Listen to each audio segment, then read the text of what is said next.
Take 274. Are you an overthinker too?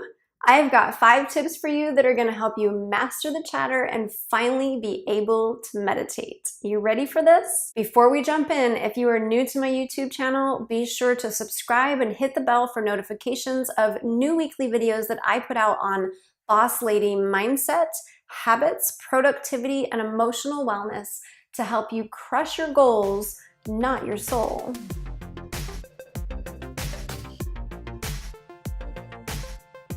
Hey boss lady, I'm Tara Wagner, your breakthrough coach, helping you to get it done but feel great doing it.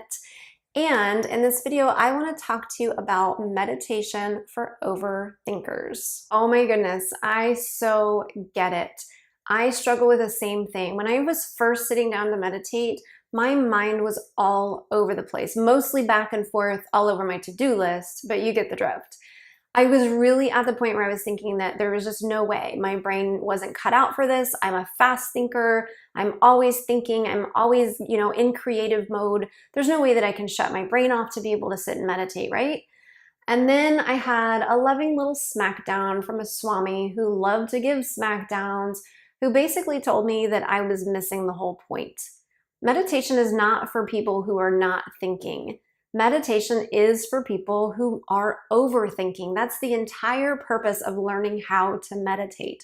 So if you feel like you can't do this, that it's not possible for you, that's exactly what meditation is for. So I'm going to walk you through 5 tips that I've discovered and that were given to me as well that have helped me to really be able to master this thing, to be able to shut my mind down, to be able to learn how to meditate over time. Now, here's the thing. This is not going to be easy in the beginning. You've got to understand that you're not going to be able to just stop thinking. You're a human being. Your brain is supposed to be thinking all the time. And so I don't want you to feel like you can't do this if you can't do it right away. The truth is, most people who get to the point of not thinking have been practicing meditation for, like decades.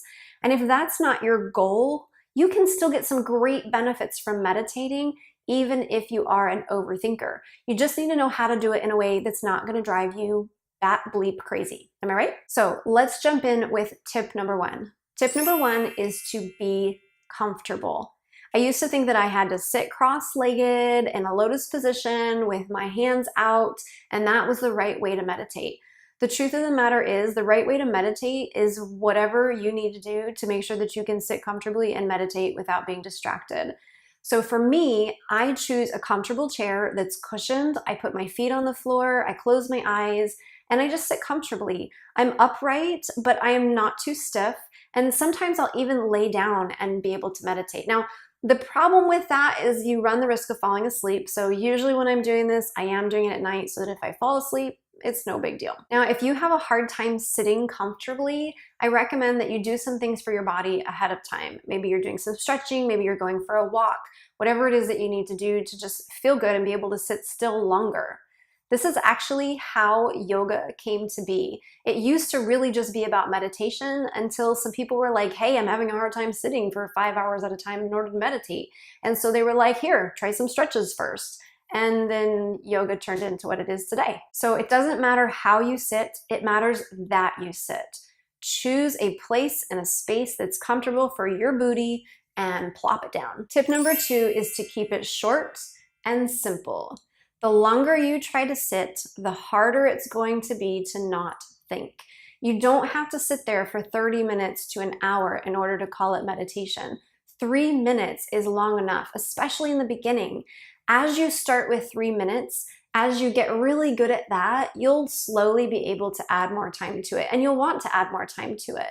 But if you keep it short and simple in the beginning, you're going to have very little resistance to it. Your brain's not going to tell you, oh, we can't do this. It's too much time. We can't sit there that long. We don't have the time for it. You're going to have no resistance whatsoever. Everybody can make time for 3 minutes. So start small, start simple, and keep it easy for yourself in the beginning. Tip number 3 is to commit to the same time every day. The reason for this is that you're trying to ingrain a habit into your brain. So if your brain gets into the habit of getting up in the morning, going to the bathroom, brushing your teeth, and then sitting down for 3 minutes, it starts to become such an ingrained habit that pretty soon you can't go without it. Otherwise, you'll feel like something is missing. That's what you're going for. So choose the same time every single day. Now, in terms of the best time, really the best time is when you're not going to be disturbed. This is going to be different for everybody. However, I will say this is why most yogis will meditate between 4 and 5 a.m. The reason being is that there's less pulls on their energy. The whole world is asleep. You're not thinking about what's going on Facebook or what emails you have to answer. You're able to really give yourself permission to just be still because you don't have things pulling you in a million different directions. You don't have the energy of the world awake and vibrating around you, so you can really sit and focus better. However, 4 or 5 a.m. might not work for you, and that's okay. Choose a time that does when you're gonna be undisturbed, whether that is first thing in the morning or before you go to bed or 3 minutes in the car before you walk back into the house. All of those are totally okay. What matters the most is that it is consistent and it's the same time every single day so that you can really ingrain that habit. Tip number 4 is to use grounding oils. So I really like the essential oils of frankincense and sandalwood for meditation. Sandalwood especially because it really calms the system down. I will use these over my prefrontal cortex. This is the thinking, worrying part of your brain that's doing all the planning for tomorrow. The part that won't shut off, that's right here. I'll also put it on the back of my neck. This is right over the brainstem, and again, it helps to just settle your nervous system and your body so that you can calm down a little bit better and be able to meditate a little bit longer. I also did a video not too long ago about an oil called Console. Console actually includes frankincense and sandalwood in it. It's usually used for things like grief, but it is amazing for meditation as well. So be sure to check out that video. I'll link it above as well as in the description below. Tip number 5 is to stop trying to stop thinking. Again, you are a human being. Your brain is going to go. The whole purpose of meditation is to not stop your thinking.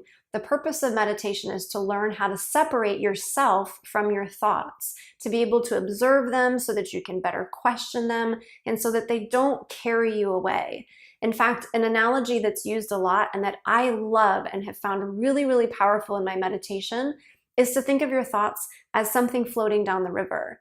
If I notice myself in meditation getting washed away with my thoughts, I'm thinking about my to-do list, I'm thinking about something that happened earlier in the morning, I will stop and notice them as though they're objects in the river, and I'll watch them go by.